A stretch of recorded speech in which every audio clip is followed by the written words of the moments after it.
We're going to begin by just having Harvey and Drew introduce themselves and tell you a little about what Aetna is thinking about from a contracting standpoint and what Capital Health Plan is doing as well. Okay, and then we'll go into questions, and then we'll walk around the audience and get you engaged as well. Harvey, you start. In order to mix it up a little bit, we're going to do something different today. I'm from Capital BlueCross, but I'm going to talk about Aetna, and no, I'm only kidding. That was good. I'm only kidding. You may wonder why a financial person is here talking about this topic, but in reality, my guess is that at least if you're even if you're a payer or you're a facility or a hospital system, your senior level financial people really care about these arrangements. There's a lot of money invested, and most of all, there's high expectations for success to help improve quality and drive down costs or bend the cost curve a little bit. So I'm going to start off. Capital BlueCross, our market is Central and South Pennsylvania, 21 counties. We have other businesses that do business across the country, but with our BlueCross brand, we're in Central Pennsylvania. We have about 800,000 members, and we are in a very, very competitive market as we compete with another Blues plan, which is highly unusual, Highmark, within our 21 counties.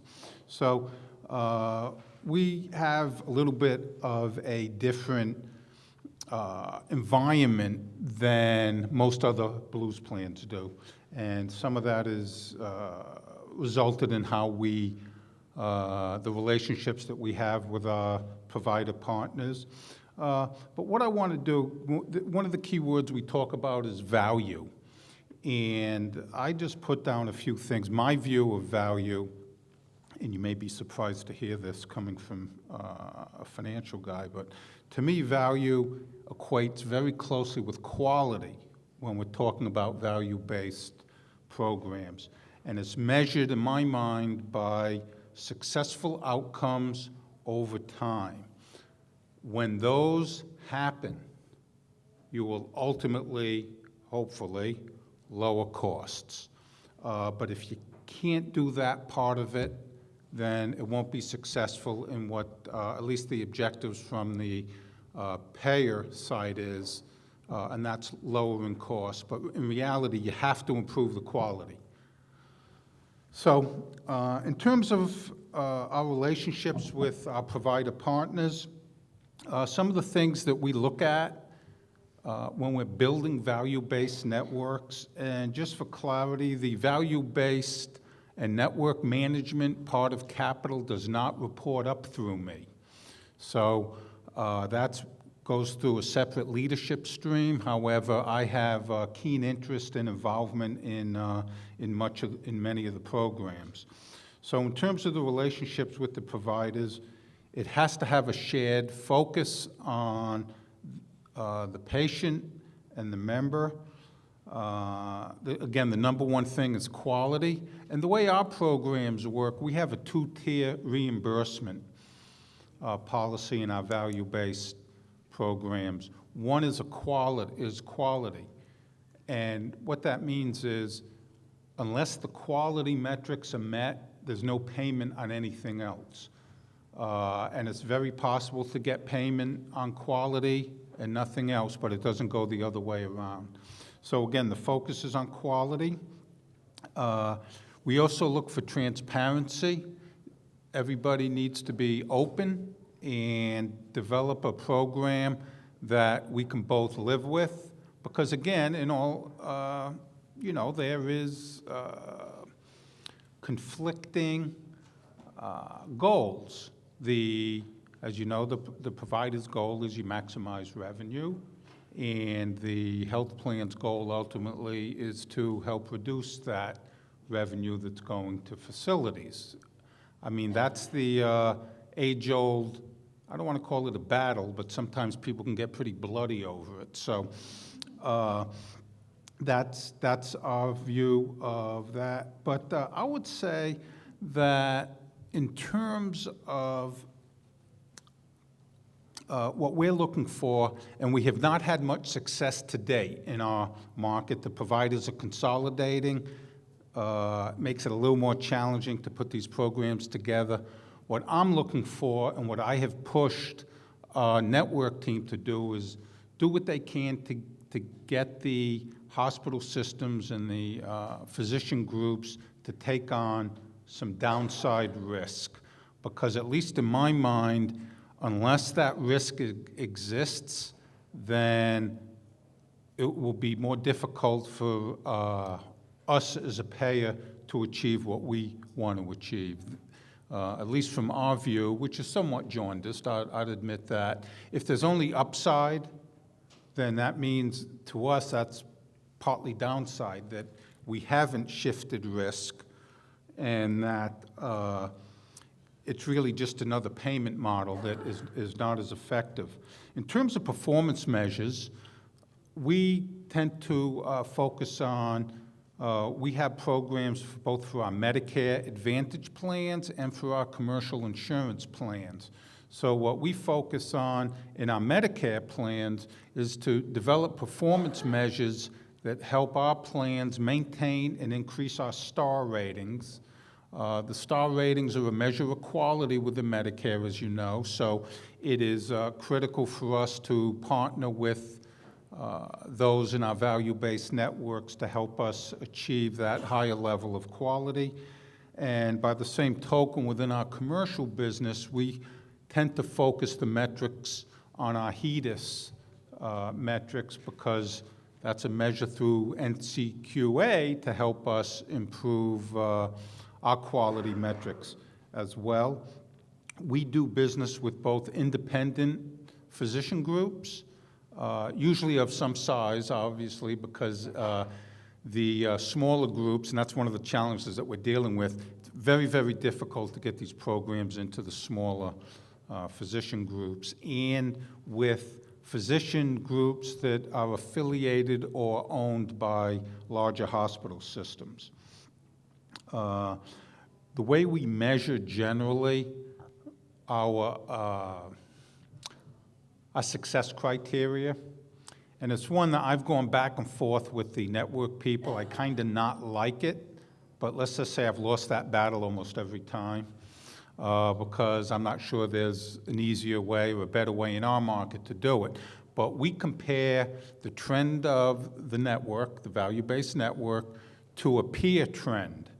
So that's almost circular logic. And our actuaries develop it, but I think they understand as well the circular logic. If you include your peers, it depends whether you're in a higher cost system or not. It makes the calculation much more complicated. But again, what we look to do is to get as many of these agreements, and they're generally 3-year agreements. They usually don't extend past that, because what happens, particularly the first 3 years, is you learn. You learn what works, you learn what doesn't. And then the expectation is that you will learn from what happened and develop new agreements that better serve the member and patient, and hopefully drive better results. From my mind, the issue is driving better outcomes, and I know people have talked about that today several times. I haven't, well, I have, but I promised I wouldn't. I've talked about cost. But in any event, my focus is on quality and outcomes, because if you achieve those, the lower cost just comes with it. So if you focus on doing things better, you will end up with the better result. And that's probably what I want to start out with, and turn it over to... Thank you, Harvey. You're welcome. Andrew. Okay.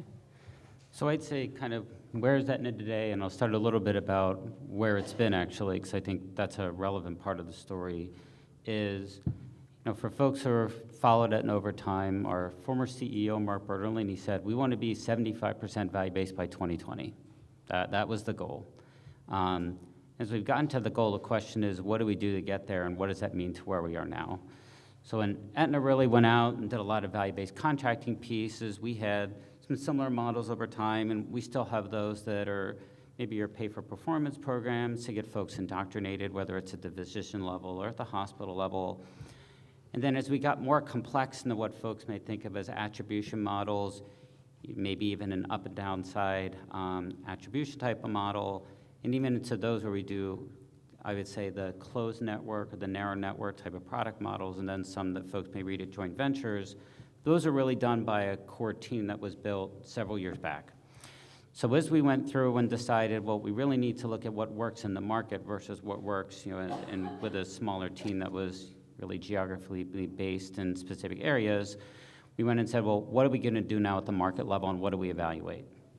So as we've gone through, we tried to say, similar to what Harvey talked about, is what are we really looking at?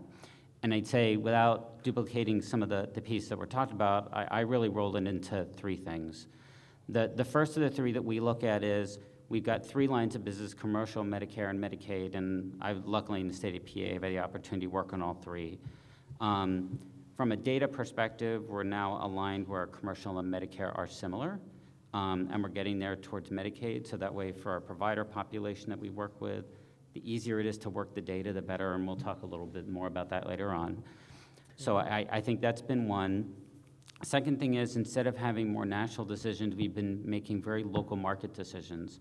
So what may work with, let's say, one of the UPMC entities, like UPMC Pinnacle, whoever else, or what may work in West Virginia with WVU, for example, might be 100% different. So we tried to build these models that really meet the providers where they are, and not necessarily where we want them to always be. Because to me, without that environment of trust established from the beginning, you're never going to get to that risk or advanced model anyway, because the foundation isn't there.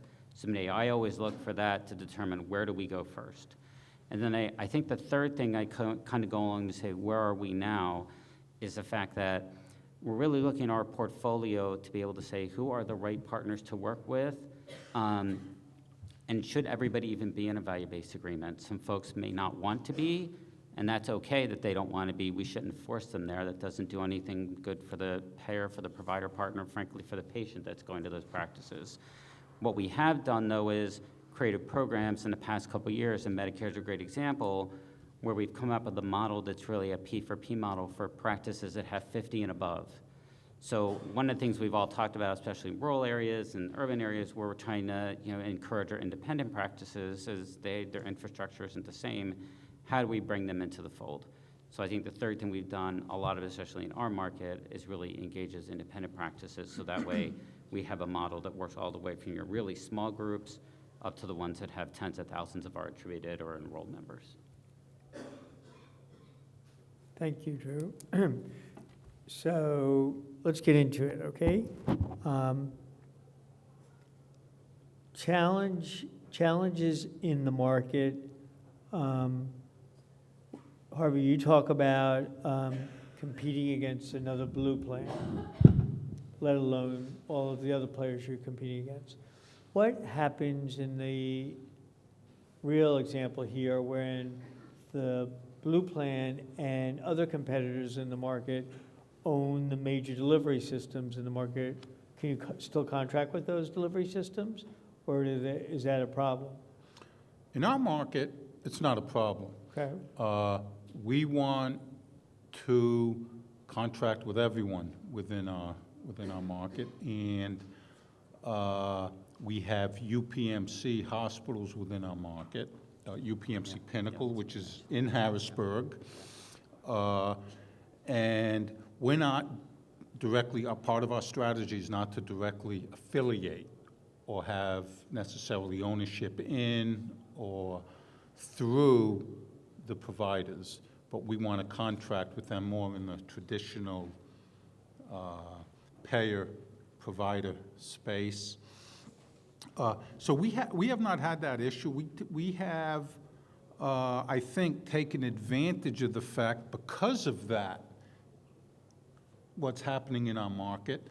And Aetna did a really good job of this out in Western Pennsylvania when the UPMC Highmark contract issues were bubbling up.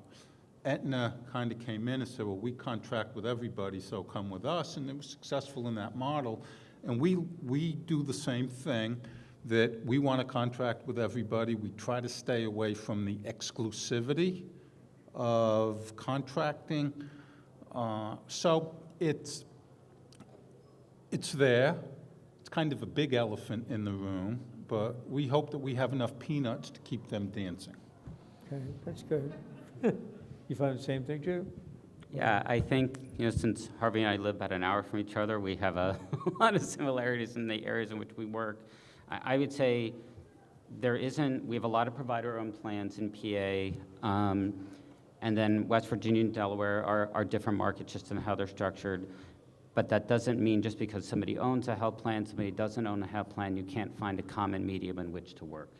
That medium may be different in what happens with the same type of provider, per se, that owns a health plan. Pittsburgh's a great example. With two provider-owned health plans that dominate the market, there's ways that we work with both of those health plans in a value-based continuum that is different, but still it's aligned with where the organization are go and continue to evolve. So for us, exclusivity, we maybe did a little of that over time as we rolled out products in the market, so insurance products with certain partners. That was the only time in certain areas we might have done exclusivity. But for us, is what's the right piece on the continuum as we work with that provider and our relationship to move along. And I'm going to use the word patient. I don't like the word member. What's really best for the patient? And to me, that's what the focus is. Okay, thanks. So, Drew, West Virginia seems to be ground zero, at least on the political perspective. I'm sure in real life, even worse, for opioid issues in this country. How do you help the patients and the community? What does Aetna do to help your doctors be better doctors in dealing with that crisis and help the patients through the challenges they're going through? Yeah, so We did not rehearse these. no, that's a tough one. I'd say I could probably go a little bit more generic. Most of our population in West Virginia that would be in, I think a lot of that is on the Medicaid side, which I don't tend to work as much on, but I've done that in Pennsylvania, so I might be able to speak a little bit with that more specifically. I will answer part of, though, Gary, on West Virginia is, from a value-based care perspective, there are certain markets, as we all know, that adopted it more quickly than others. And West Virginia is one of those markets that's chosen to go along a little bit more tentatively than some other areas have. But in the past year or so, especially on the Medicare side and now exceedingly onto the commercial side, we've been able to get, and we've started some different engagement with those providers and bringing in some of the more fundamental models that we didn't necessarily even have those discussions or could have 5 years ago. So I think the piece around the opioids, we do have some mailings and other pieces working on for the Medicare population with a few of our recently contracted partners there, and we'll see how that goes in the state as we know a little bit more. I think in Pennsylvania, what's been interesting to me in the opioids piece that I saw was more on the Medicaid side of it, is the fact that the medical assisted treatment, or the MET program, I'll try for folks not to use acronyms, there's a lot that's been done with taking a look at what has to be provided where for what the state's required in regards to the opioid crisis, including a whole centers of excellence that the state's put into play for those folks. I see some Pennsylvania folks in the room. I think our value-based piece that we've actually then had to do on top of that the state required, was value-based programs with COEs to manage folks that had opioid use. That's something that went into effect that was mandatory for 19 that we've had to develop over time, and all the payers that do Medicaid, whether it's the managed Medicaid or the long-term services support population, have had to do. We're in the process of now taking some of that into our commercial and Medicare business and trying to figure out how do we scale that to a different population. Okay. Great. Let me add some to that. Also in Pennsylvania, the Attorney General came out a while back. It came out with guidelines. So we all know when an attorney general comes out with guidelines, that's almost as good as it going through the legislature.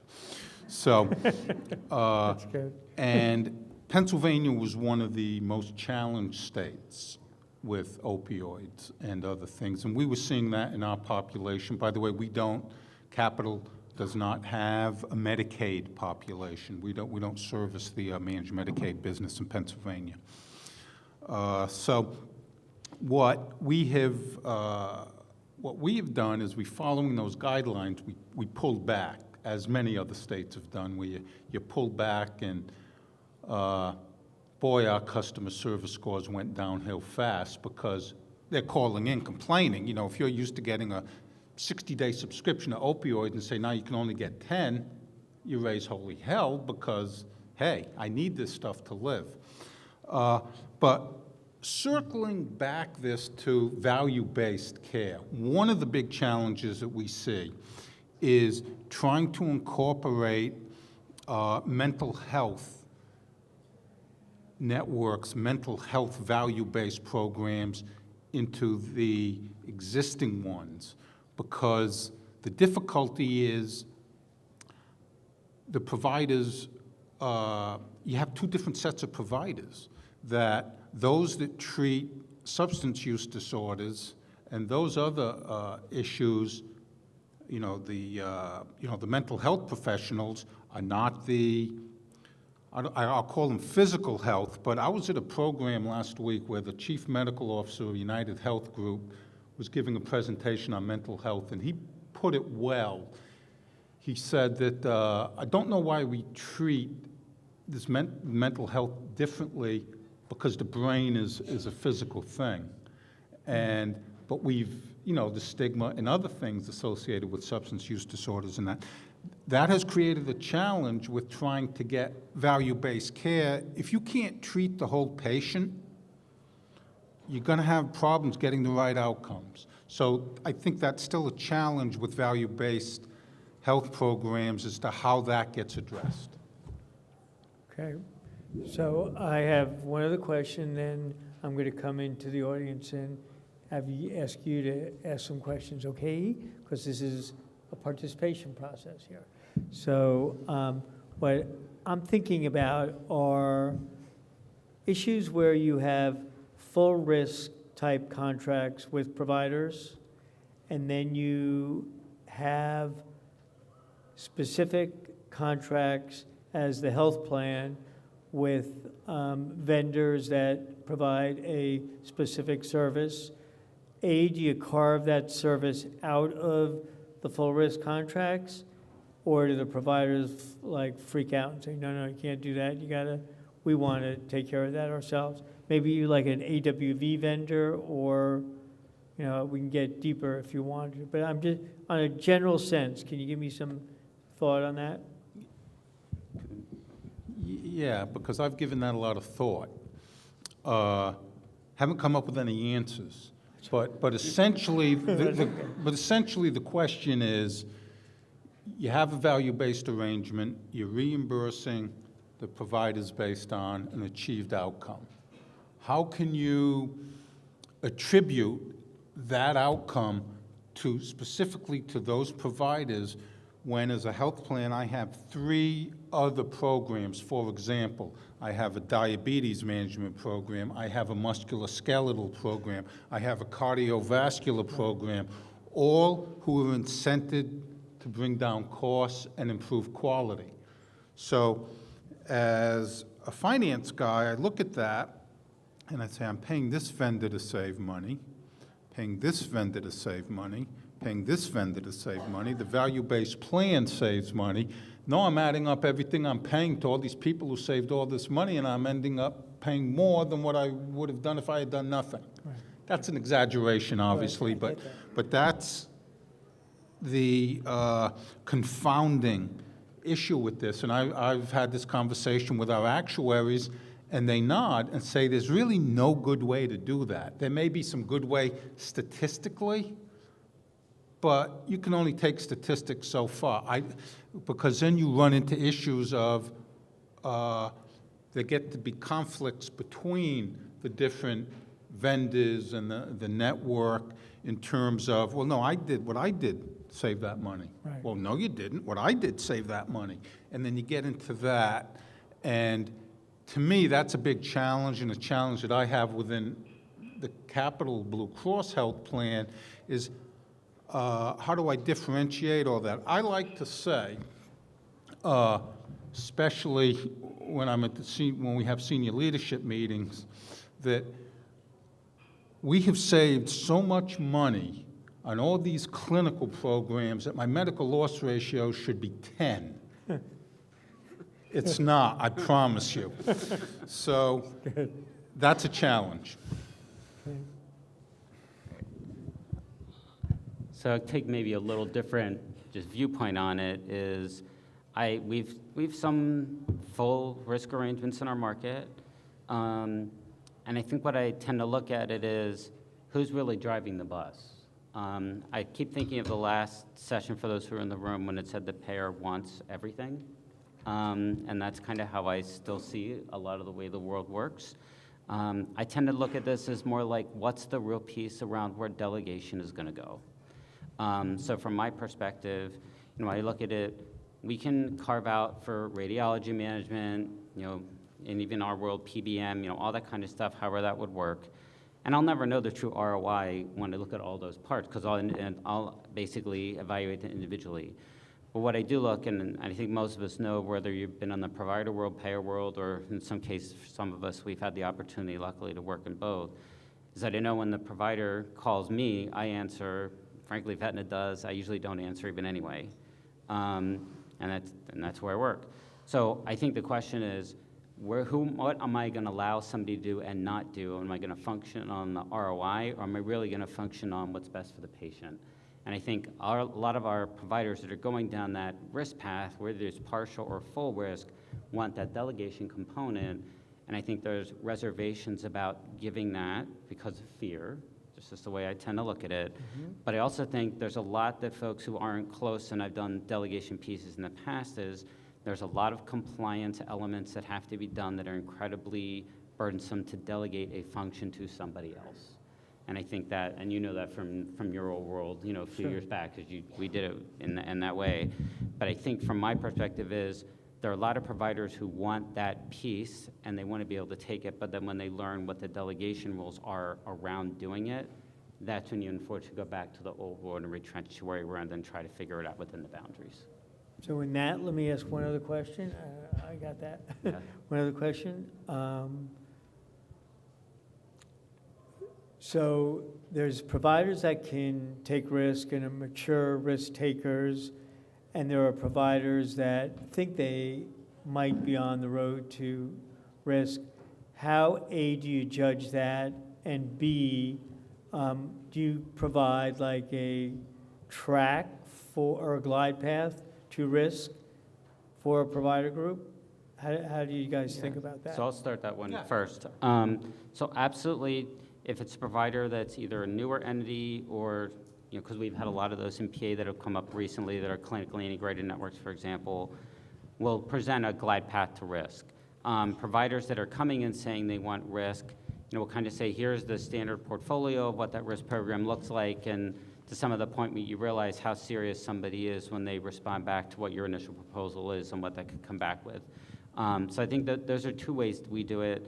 I think third piece is, we'll also look at, we have the opportunity of what's a lot of times done in other markets. So if we've got, for example, an entity that is doing some of the clinics, what they did in Houston, what they did in Orlando, we have the opportunity to say what happened in that market and when could we scale it more. And I think that's an advantage that like some of the national payers have, and even some of the BlueCross plans coming through the association can look at how does that really look both at the local level and at the national level to see where that's been kind of successful and how to bring that in their local area. I'll turn it over to Yeah. Thank you. I mentioned earlier that, one of the things that I'm looking for when we develop these types of programs is to encourage downside risk. And one way to do that is through a capitation type model, and one that I am strongly in favor of. If I could, I'd capitate my whole claims expense out to someone else. And as I've told others, I would just sit back, drink coffee, and read the Wall Street Journal every day.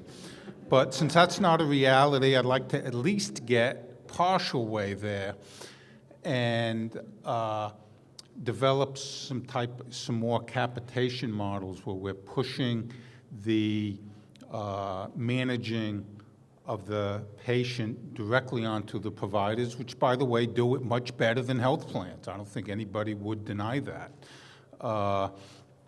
And by doing that, that does push the risk on, and I think I know why many physician groups especially are reluctant to do that in hospitals. I've been around quite a long time. And I remember back in the 90s when it was popular for health plans to buy physician practices, which was an unmitigated disaster back then for a lot of reasons I won't go into. But the physician practices did not know how to actuarially design their capitation. So the insurance companies had all the actuarial talent. The physician groups, I'm not sure how they did it, what they did, but they ended up incurring a lot of losses, let's say. So they just, threw their arms and said, I'm not doing that anymore. We don't want a repeat of that. So they need to be well thought out, and they also, by doing that, you implicitly put in risk, downside risk. There are a lot of ways to work on them. But I think that's where these types of programs are going to move to, is a capitated risk.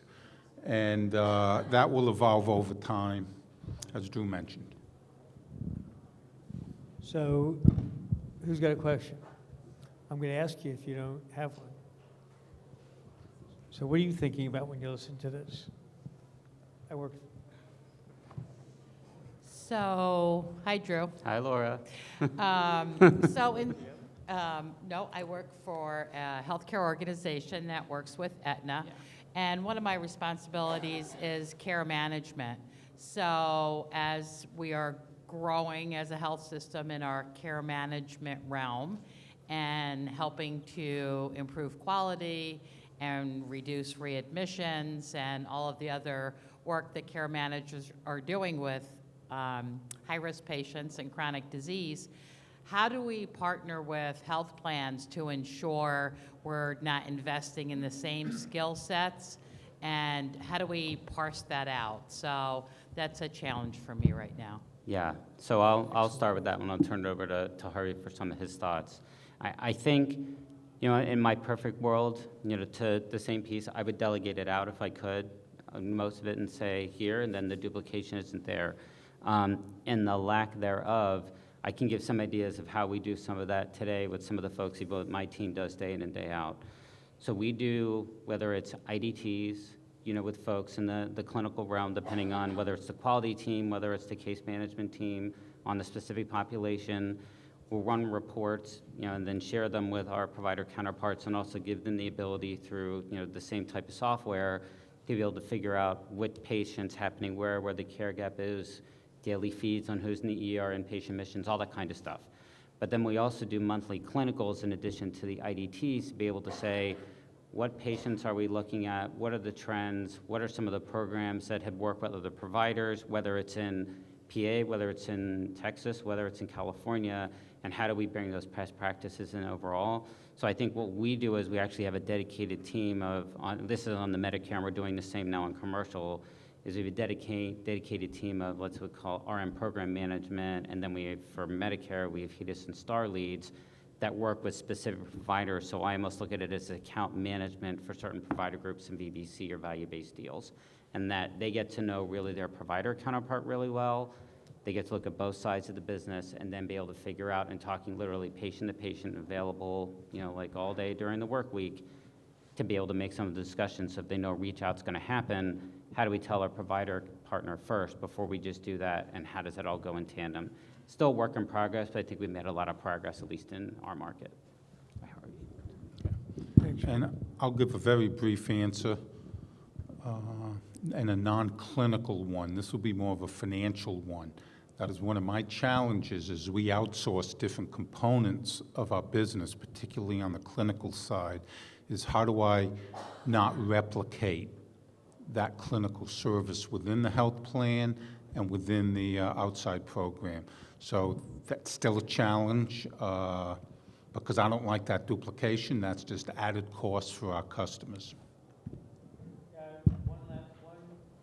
One like specific last question, and then maybe you start. I think this one is for Drew, question. Yet, I'm curious if you could, oh, sorry, my name is Jisoo from manufacturer.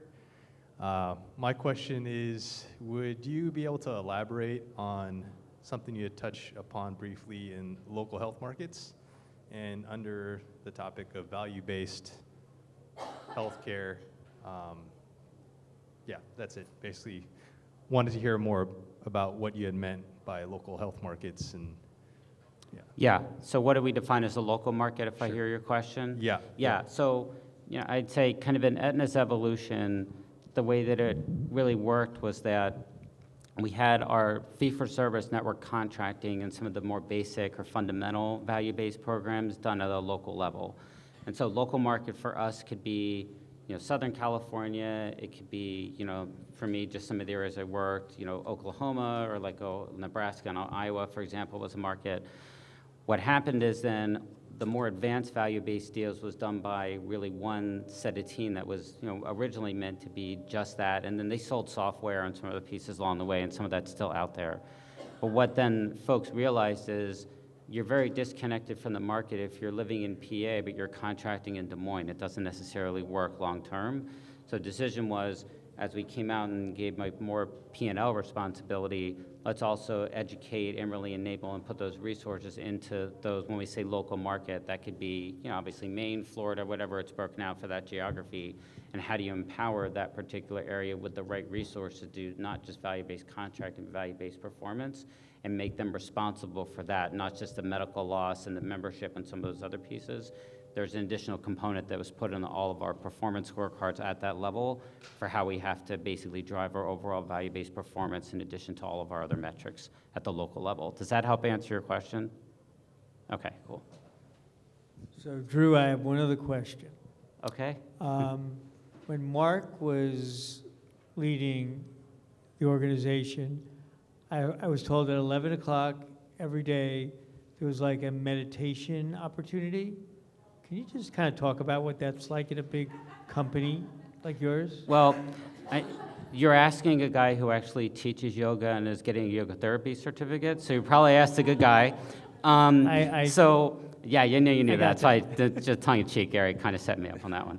So I'd say at our company, it's just bringing in, similar to what had been talked about at your retreat, just the breathing and think about what you do before you act, and then look at kind of who you're talking to, what it's about. And we're all really after the same mission. How do you make sure that you put that first versus all the other stuff that can get in the way? That's great. Thanks. Any last thoughts? Go ahead. Oh, sorry. I missed you with that mic, huh? This is it. This last question, right? Oh, I turned it off. Sorry. I was taught. So I know in several sessions we've seen the same theme repeated about the difficulty in quality measures, data and collection and all sorts of things. We're sort of seeing a sort of infrastructure around standardized quality measures. Even the NCQA is pushing the electronic quality measures. And having participated in the 3 digital quality summits, my sense is the plans are not really sort of engaged in that process as much. Could you elaborate on how, because if we're going to make this easy, we're going to have to really somehow make that system work, because otherwise we'll always be stuck with Aetna has its own pipe and connection, and BlueCross has its own pipe and connection, and these point-to-point connections will not scale. And so we'll be constantly in this chicken or the egg kind of argument. So I'd like to see what the plans are doing in terms of the electronic quality measure space and how actively they're pursuing that. Well, let me answer that, because that's a great question. One of the challenges is still out there is how do you get information from multiple sources into a usable, something that you can use.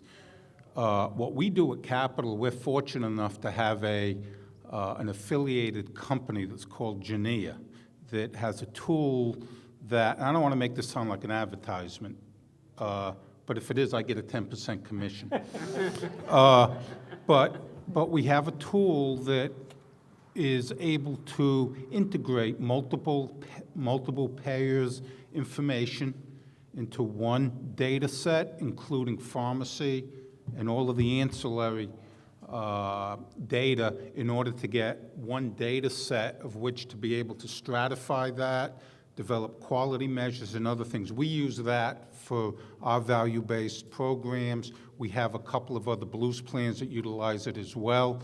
But you're right, that's a big challenge, and that's how we've addressed it. Yeah, and I'll answer it maybe a couple different ways. I think one is, I think when we originally went out with the value-based portfolio and we looked at quality measures, we tried to create a menu and say, and we still do this, to say, here's what we have available, providers, choose what you're working on. And so that way we weren't trying to say, if you selected these measures with United and Aetna's coming in, or Cigna, whoever it is coming in, let's try to make it consistent as we can, because we don't have the transparency to know what other payers have. I think most payers have gravitated, for Medicare, it's been straightforward, I think, towards STARS and HEDIS, because there's a direct, financial relationship, so incentives are aligned. I think folks are moving more towards doing just HEDIS. I know, obviously, Capital has, we have, we're going there, but I think the amount and the number that folks are requiring very different by payer, and you hear that in just discussions you have with each one of your provider partners. I think probably the next piece, because obviously it's not for us and for anybody else to share what any of our contracts have between, the different provider and payer populations, but I think there is a need for the payers to come together in some way and say, here are the ones we're going to focus on. We know that these are the ones maybe we're not going to focus on as a set of organizations, and go with that. But I think a lot of folks have been trying to do the right thing, but there hasn't been that forum to say, we're going to do X, Y, and Z, just to maybe look at with some of the other industry kind of collaborations or coalitions that have come to play. Okay. Namaste, thank you.